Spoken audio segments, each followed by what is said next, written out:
FlipperZero's big brother just got canceled, according to the CEO of Flipper Devices Telegram channel. Now, the project was called the Flipper One, and it was supposed to be a portable Linux machine with 5 gigahertz Wi-Fi, an Ethernet port, an M2 slots, and more.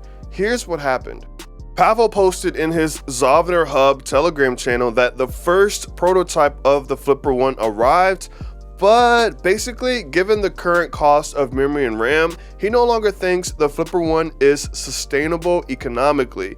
He then asks if it's better to be a risk taker and hope it will work out, or just play it safe and focus on financial stability. He later asked if people would buy the Flipper One for $1,000. Now, before I give you my thoughts, let's take a look at the latest design, as it seems like a lot of the rumors that have been floating around about what the Flipper One will contain actually came true. And we have our first look at real official prints. You see we have our 20 GPIO pin headers, SD card slot, Ethernet ports, USB-C ports, and more.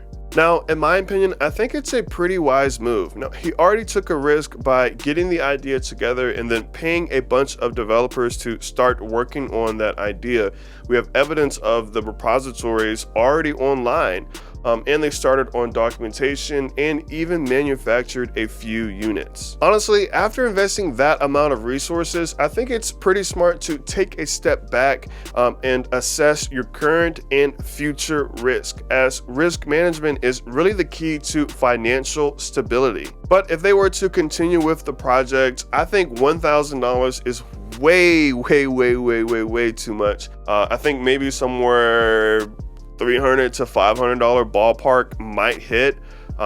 We've already seen FlipperZero users complain that, you know, it's $199 here in the US and what, $229 with VAX over across the pond. So I don't know, man. I think like $299, maybe like $350 max, I think might be able to do it, mainly because there are already other devices, you know, in this area, in this field, that can do what it's saying it's going to do and more. Like the Raspberry Pi, you can get a Raspberry Pi 5 and a screen, and, you know, boom, that's $300 right there.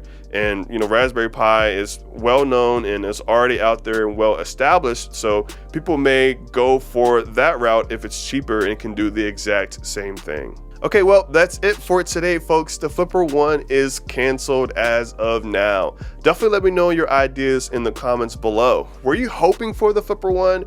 If it comes out, do you think $1,000 is way too high? And if so, what is the appropriate price for the device? Until next time, peace.